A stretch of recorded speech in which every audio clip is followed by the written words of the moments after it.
Hi. So yun, disappointment, diba? Lahat tayo disappointment. Alam mo yun, lahat tayo, hala natin, we're doing good, pero hindi talaga. Hala natin, we're okay, pero we're not okay. Kaya minsan, di ba, it's okay not to be okay. So, totoo lang. Pero sabi nga sa Romans chapter 3, verse 23, for all have sinned and fall short of the glory of God.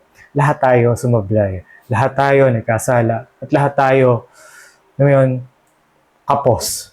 Di ba? Lahat tayo support, kumbaga. Lahat tayo hindi yung atake natin, kalpot.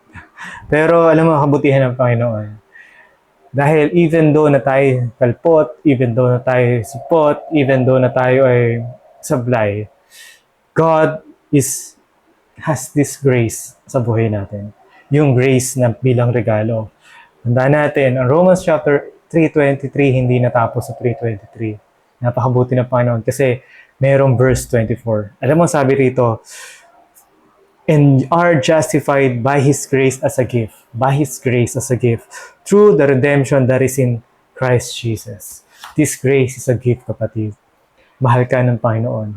Tandaan mo, even though na we are all a disappointment, God appointed us. May appointment pa rin siya para sa atin. And appointment na yon, even though we fall short, still, God is gracious. Pinagkaroon niya tayo ng kanyang biyaya. Katulad ng isang ama, yayakapin ka niya. Nahayakapin niya, ikaw. Tulad ng isang magulang, mahal ka pa rin niya. Even though na ang dahil mong ginawa, sasabihin sa iyo ng isang ama, uwi ka. Halika dito, uwi ka sa bahay.